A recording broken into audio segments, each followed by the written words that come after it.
Imagine looking up one morning and seeing a blinding light streak across the sky. Within seconds, the earth shakes beneath your feet, the air starts to heat up, and the sky glows like fire. That's what it might feel like if a 5-mile wide asteroid slammed into California. And in this case, there wouldn't be much warning. Even if we saw it coming a few days before, there would be almost nothing we could do to stop it.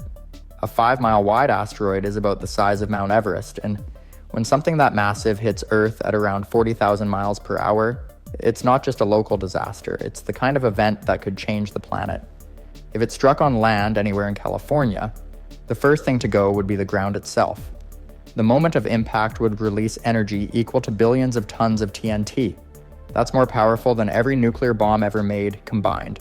The explosion would create a fireball miles wide, instantly vaporizing everything near the point of impact. Cities, highways, forests, gone in an instant.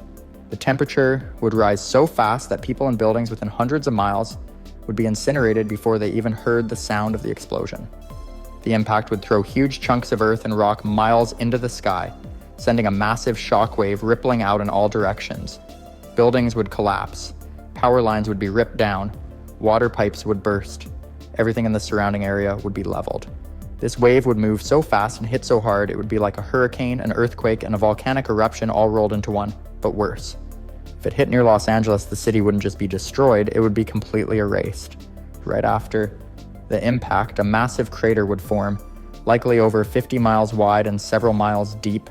The surrounding landscape would be reshaped forever, and the debris, blasted into the sky, would block out the sun across much of the western United States. Fires would break out for hundreds of miles, burning uncontrollably as emergency systems collapse and response crews are completely overwhelmed or wiped out themselves. But the destruction wouldn't stop there. The energy from the impact would trigger massive earthquakes across the western part of the country. The San Andreas Fault would likely rupture in multiple places, and new fault lines might even open. The shaking would be felt across state lines, toppling buildings in places as far away as Arizona and Nevada. Tsunamis would also be triggered, crashing into nearby coastlines. If the asteroid hit even partially in the ocean near California, the waves would be hundreds of feet tall, slamming into the shore within minutes. This is just the beginning of what would follow. The first few minutes alone would be unlike anything humanity has ever seen. And for the people in California and the nearby regions, survival would depend entirely on distance and luck. Now, the wave of destruction begins to spread across the map. Let's look at what happens next. Within the first hour after impact, the destruction would keep spreading far beyond California. Massive shock waves would roll across the western United States, toppling buildings as far as Salt Lake City, shaking the ground in Denver, and breaking windows in cities over 1,000 miles away. Roads and highways would be torn apart, bridges would collapse, and power grids would fail. Millions of people would be cut off from help, with cell towers down and communication systems overloaded or completely destroyed. The western skies would be filled with thick black smoke, ash and dust rising from thousands of fires. Some started by the heat of the blast, others by broken gas lines and collapsing electrical systems. Inland cities like Fresno, Bakersfield, and Sacramento would be reduced to rubble from the force of the shockwave alone. Buildings that weren't destroyed instantly would soon be brought down by aftershocks and spreading fires. Hospitals, police stations, and emergency services would either be gone or overwhelmed.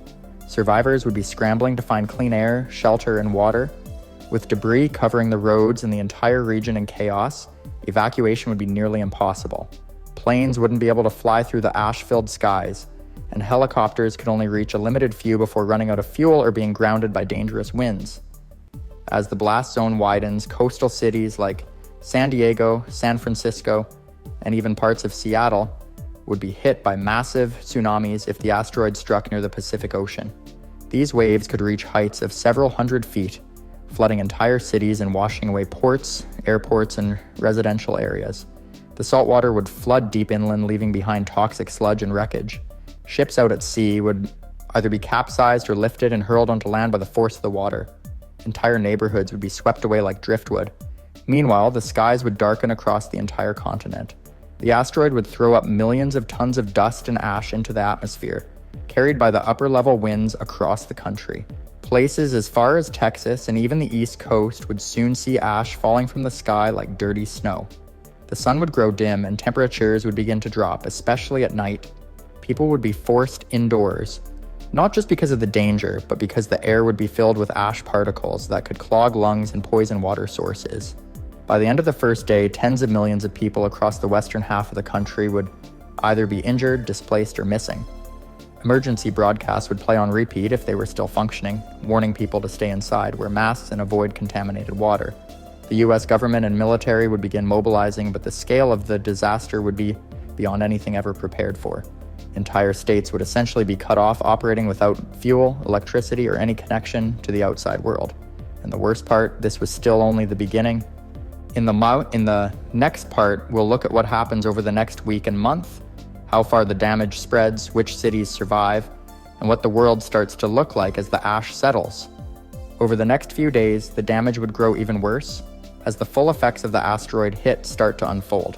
California, once home to nearly 40 million people, would now be unrecognizable. Entire city maps would be useless. Craters, collapsed highways, and flooded coastlines would erase any familiar landmarks. Survivors in Central and Southern California would have no electricity, no clean water, and very little access to food. The government would try to deliver emergency aid, but most airports would be destroyed, and the skies would be too dangerous for regular air traffic. Military cargo planes and helicopters would be forced to land in makeshift zones far outside the impact area. Beyond California, neighboring states like Nevada, Arizona, and Oregon would begin to feel secondary effects. Hospitals in cities like Phoenix, Las Vegas, and Portland would be overwhelmed as evacuees flood in, many suffering from burns, broken bones, and lung damage from breathing ash. Grocery store shelves would empty in hours, gas stations would run dry, and traffic out of the west would clog every major road. Entire communities would set up camps in parking lots, schools, or open fields just to have somewhere to sleep. Cities once thought to be safe would struggle under the weight of refugees and the collapse of basic systems. Meanwhile, the skies would continue to grow darker. The dust and ash pushed into the upper atmosphere by the asteroid would start to block sunlight across much of the western hemisphere. By the end of the first week, daytime would look like evening in many places. Crops would begin to die from lack of sunlight, and temperatures would drop noticeably. In California's Central Valley, where much of America's produce is grown, farms would be buried under layers of soot. The food supply chain, already fragile, would begin to break down. The effects would stretch across the country, with prices rising and panic growing. Wildlife across North America would be thrown into chaos. Forests near the Rockies and along the west coast would burn uncontrollably, releasing more smoke into the atmosphere. Rivers and lakes would become clogged with debris and polluted from chemical runoff and dead animals. Birds would fall from the sky, confused by the lack of light, while fish die-offs would begin in both saltwater and freshwater systems. The sound of sirens, distant explosions, and silence where bustling cities once stood would be all that remained in many parts of the western United States. By the end of the first month, millions of people would still be unaccounted for, and entire regions would be labeled as unreachable. National and international aid would begin pouring in, but even the rest of the world would start to feel the ripple effects. Trade routes through California's major ports would be destroyed, stock markets would spiral, and the rest of the planet would watch and wait, wondering how bad the long-term consequences could really get. In the final part, we'll take a look at what life could look like 1 year after the impact, how the world adapts, what's left of the West Coast, and the lasting scars this event would leave on the planet. 1 year after the 5-mile-wide asteroid hit California, the world would be in a completely different place. The physical damage in California would still be beyond repair. Cities like Los Angeles, San Diego, and Sacramento would no longer exist in any recognizable form. What was once dense urban sprawl would now be a mixture of dry craters, twisted metal, collapsed concrete, and growing vegetation trying to reclaim the ruins. The crater itself, several miles wide and hundreds of feet deep, would be filled with stagnant water surrounded by the skeletal remains of highways and buildings.